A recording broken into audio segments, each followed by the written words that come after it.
If you've been in this recent real estate market, whether you're a seller or a buyer, you know what I mean when I say, holy cow, are we selling real estate or are we auctioning cattle?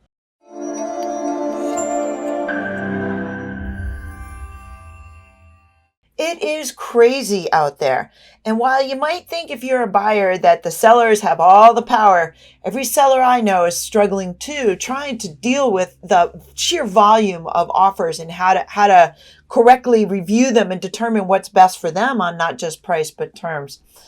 Realtor.com just did a survey talking about what they think based on responses from people like you, people who are homeowners, what those homeowners are going to do. Let's take a look and see some of the results of that survey. One of the first slides that I'm going to put up here is really just kind of an interesting article that the New York Times just put out. It's an online article. It said it was up on November 15th. And even they said, will real estate ever be normal again? And the reason we're talking about that right now is because real estate has a cycle. We generally, in our area, and really this is, as a realtor, I talk to agents all over the country. I'm in national organizations, and we're all talking all the time about how busy we are. So this is a national phenomenon, and Canada is really tracking with us, and in fact, probably busier. Usually what we see is a very busy spring, and then we see things slow down in the summer when everyone's on vacation. Then we see a pop in the fall, and then it dies around the holidays.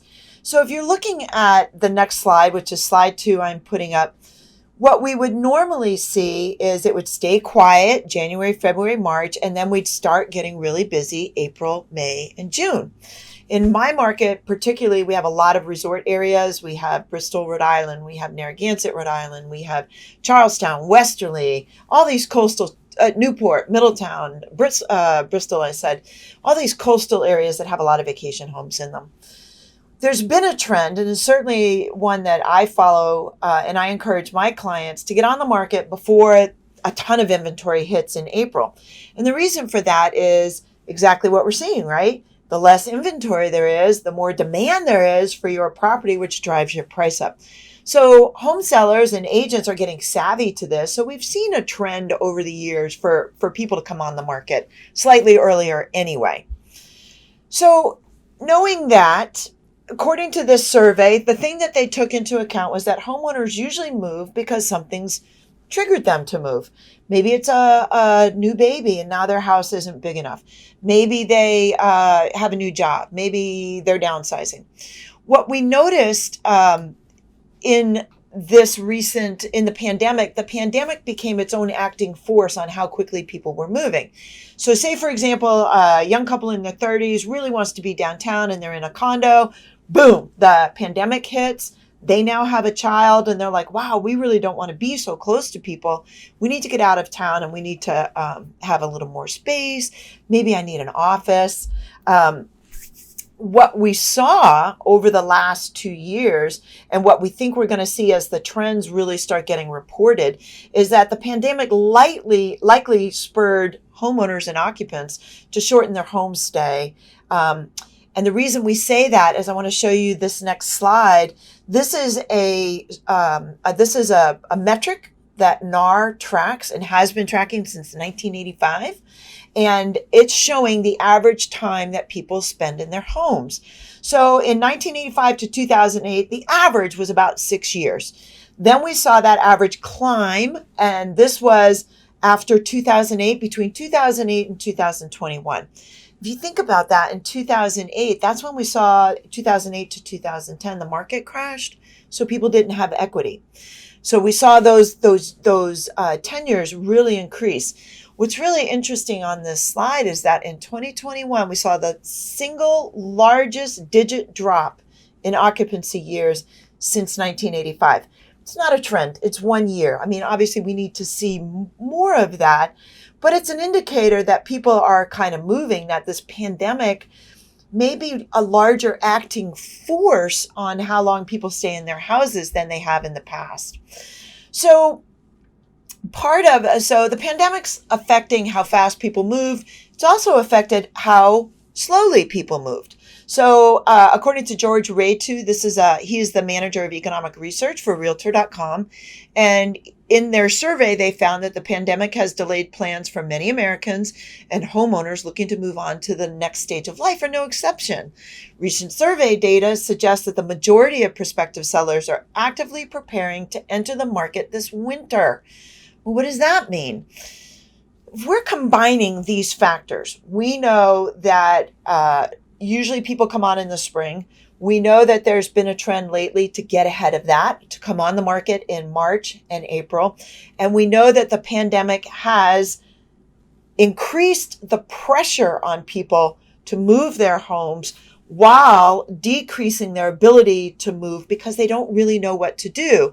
Buyers can't find a home and sellers can't find a home if they do sell. So all this pressure has come up. And according to this survey that Realtor.com did, the plan, and Realtor.com did this survey within the last month or two, the plan is for the majority of sellers is to get on the market in the next 6 months. Guys, that's April and March. That's not May, June, July. That's coming up really quick.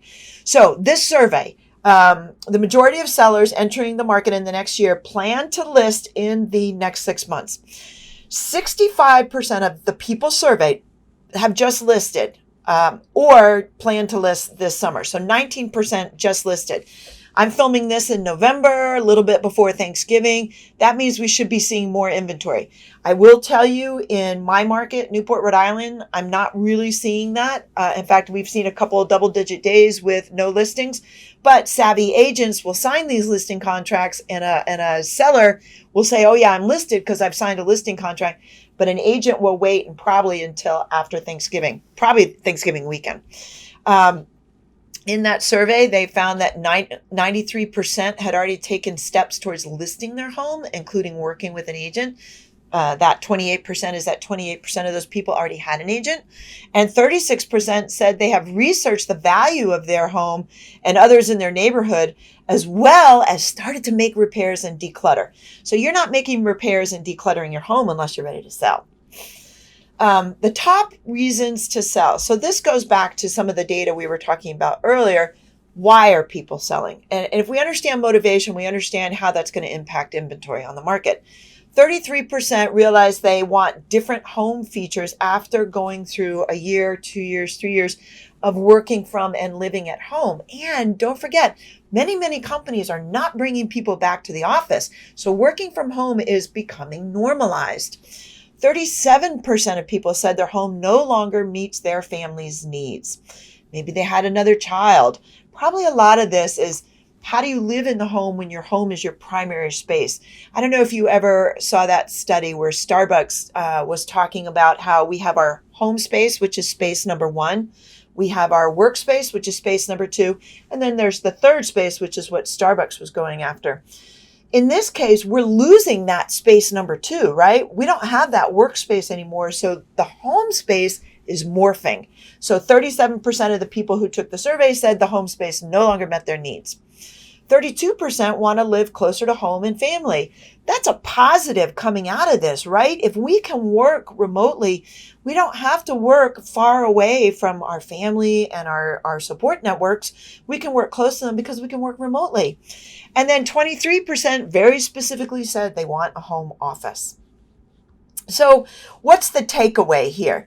The takeaway is that it looks like we're going to start seeing more listings coming out earlier in the winter, which also means if you're thinking about selling, if you're a seller and you're saying, oh, I'll come on the market in the spring, it looks like that competition is going to be moving forward, and more people are talking about bringing their houses out on the market. As a buyer, it means don't give up. We are starting to see some more inventory projected.